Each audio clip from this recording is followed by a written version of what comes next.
여러분 안녕하십니까, 강시혁 변호사입니다. 특검이 윤 대통령에게 말이죠, 공산당 탱크 밀고 오듯 망신을 주었다. 사형수 독방 수감은 과도하다. 이렇게 심평 변호사가 지금 글을 썼습니다. 특검이 윤 대통령에 대해서 공산당 탱크 밀고 오듯 망신을 주고 있다. 사형수 독방 수감은 과도하다. 라고 얘기하고 있는데요. 어제 말이죠, 그야말로 소굿바람으로 윤 대통령이 바닥에 누워서 강제 인치를 거부했다 라고 지금 얘기가 나왔습니다. 그거를 두고 공방이 지금 격화되고 있는데요. 지금 심평 변호사가 윤석열 대통령을 교도소로 구치소로 면회를 갔다 왔다는 거죠. 그리고 이제 그에 대해서 글을 쓰고 있는데요. 윤에 대해서 어제 들어간 거는 뭐냐, 공산당 탱크 밀고 오듯 망신을 주는 것이다. 그리고 지금 윤석열 대통령이 수감되어 있는 방은 사형수 독방이다. 그래서 이것은 과도한 것이다. 다시 말해서 전직 대통령에 대한 어떤 예우 차원에서의 3평, 4평 이런 것이 아니고 그야말로 1.8평, 7평에 불과한 이런 방에 가둬놓고 있는데 그것이 사형수 독방이라는 겁니다. 자, 윤석열 전 대통령의 멘토로 알려졌던 심평 변호사가 서울구치소에서 독방을 쓰고 있는 윤석열 전 대통령의 수감 환경과 관련해서 미집행 사형수가 쓰는 방을 쓰게 하는 것은 과도하다며 정치 보복이라는 주장을 내놨습니다. 심평 변호사는 8월 1일 YTN 라디오 신율의 뉴스 정면 승부에 출연해서 여권이나 소위 진보 언론에서 온갖 조롱의 말을 내뱉으면서 희화하고 있는데 이것이 정치 보복이라는 것은 분명하다라고 말을 했습니다.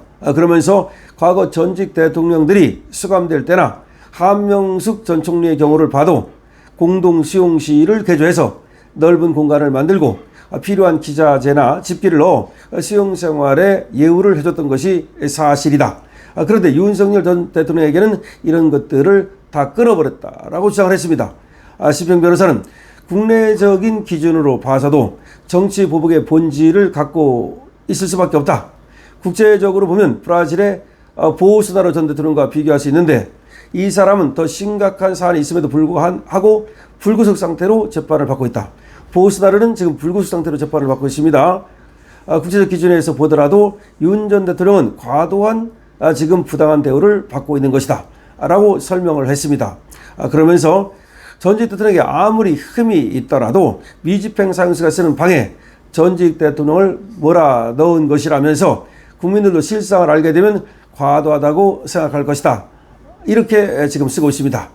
심평 변호사는 특검의 윤 전 대통령 체포영장 집행 무산과 관련해서도 전직 대통령에 대한 수사 관행을 보면 구치소에서 조사실을 따로 마련해서 조사를 하는 등 여러 방법이 있다. 이런 방법들을 일체 무시하고 완전히 6.25 때 공산군이 탱크 밀고 들어오듯이 하고 있는 것이다.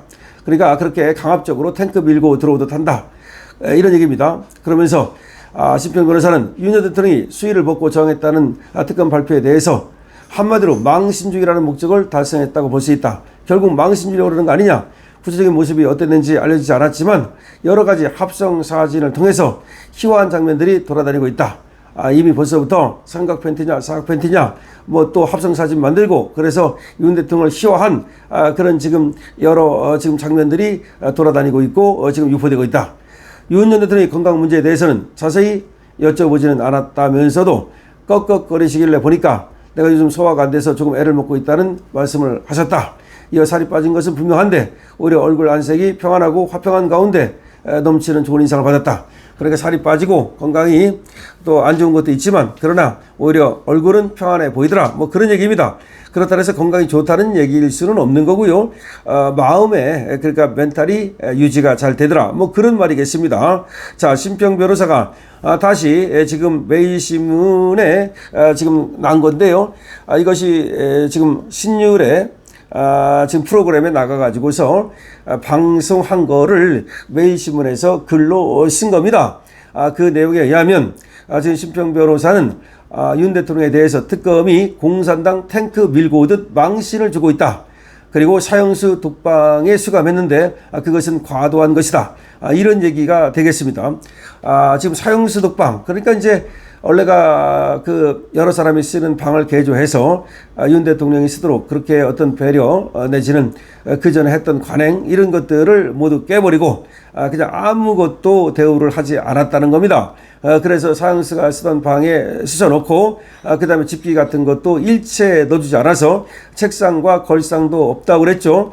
그래서 글을 써보시죠 그랬더니 지금 책걸상도 없고 그야말로 무슨 꼴밭대기 거기다가 얹어놓고 밥을 먹어야 되는 상황이기 때문에 사실은 글을 쓰기도 어렵고 등등등등 더군다나 누워서 많은 시간을 보낸다 운동하기도 어렵다 이런 얘기까지 나오고 있고요. 실명 위기에 처했다 이런 얘기도 나오고 있고요. 그 다음에 지금 간 수치라든지 이런 것들이 상당히 나쁘고 당뇨도 심하고 등등등등등등 이런 것 때문에 정상적인 어떤 그 인간으로서의 생활 이런 것들을 하기가 어려운 것 같은데 다만 신병 변호사 갔을 때에는 애써 태어난 모습을 취한 것이 아닌가 이렇게 생각이 됩니다. 자, 어제 말이죠. 정말 윤석열 대통령한테 망신을 주기 위해서 공개 망신을 주려고 작정하고 끌어내려 간 거죠. 공개 망신을 주려고 그런 겁니다. 그거는 그래서 끌어내려 간 거고 2시간에 걸쳐서 끌어내려고 했던 건데 그리고 나서 이제 지들이 끌어내지 못하니까 그걸 특검 브리핑이라는 형식으로 오히려 윤석열 대통령이 뭐 팬티만 입고 메리어스만 입은 채 바닥에 드러누워서 끝까지 항거를 해서 뭐 집행을 하지 못했다 이런 식으로 전직 대통령을 지금 망신 주고 있는 것입니다. 자, 그렇기 때문에 이제 윤석열 대통령은 말이죠 분명한 뜻을 전했습니다. 그 뜻이 그리고 우리나라 국민들에게 알려졌을 뿐만 아니라 전 세계에 알려졌습니다. 윤 대통령에 대해서 얼마나 부당한 대우가 이루어지고 있는지 그리고 또 정치적 탄압이 이루어지고 있는지도 그럼 온몸으로서 그야말로 저항을 통해서 보여줬다고 볼 것입니다. 하여튼 간에 이 사형수 독방에 넣었다는 거 그 다음에 공산당 탱크 밀고 들어오듯 했다는 거 이런 것들이 이제 알려지면 더군다나 국제사회에 알려지면 아마 이제 이재명 정권에 대한 비판과 비난이 비등하게 될 겁니다. 그러면서 이재명 정권이 상당히 이제 공국에 처할 가능성이 높습니다. 그거는 우리가 보수나라를 봐도 됩니다. 보수나라 같은 경우에도 지금 그걸 이유로 50% 관세를 때릴 만큼 지금 미국은 브라질을 갖다가 완전히 그냥 옥죄고있습니다. 그러니까 지금 룰라가 또 거기에 대항한다는 건데 대항해봤자 브라질만 이제는 베네수엘라로 가는 겁니다. 브라질이 만약에 계속해서 트럼프한테 소위 개기면서 그렇게 저항할 경우에 이제 브라질조차도 베네수엘라로 갈 수가 있습니다. 그런데 대한민국도 마찬가지입니다. 저렇게 지금 사형수 독방이니 내지는 강제 구인이니 또 뭐 팬티만 입고 뭐 지금 들어넣어서 항거를 했느니 이런 사실들이 지금 외신에 알려질 경우에 외국에서는 어떻게 그걸 받아들이겠습니까? 이재명이 잘했다고 그러겠습니까? 이재명 잘하겠다고 할 리가 없지 않습니까? 윤석열 대통령이 못했다고 그러겠습니까? 아닙니다. 이거는 이재명 정권의 윤석열 전 대통령에 대한 정치 탄압으로 비치게 됩니다. 그리고 또 이것은 인권 유린으로 비치게 됩니다. 그러면 이재명 정권에는 심대한 타격이 되는 겁니다. 이재명 정권, 윤석열 대통령에 의해서 그야말로 야금야금 무너질 수가 있습니다. 지금 벌써부터 상당히 이재명 정권이 흔들리는 조짐이 보이고 있습니다. 이재명 지지율이 급락하기 시작했습니다. 젊은 사람들 사이에서 2030에서 지지율이 급락하기 시작했습니다. 벌써부터 붕괴 조짐이 보이고 있습니다. 여러분들 어떻게 생각하십니까? 여러분들의 의견을 댓글로 남겨주십시오. 그리고 여러분들께서 강시엽TV의 좋아요를 눌러주시고 그리고 구독도 부탁을 드립니다. 강시엽TV입니다.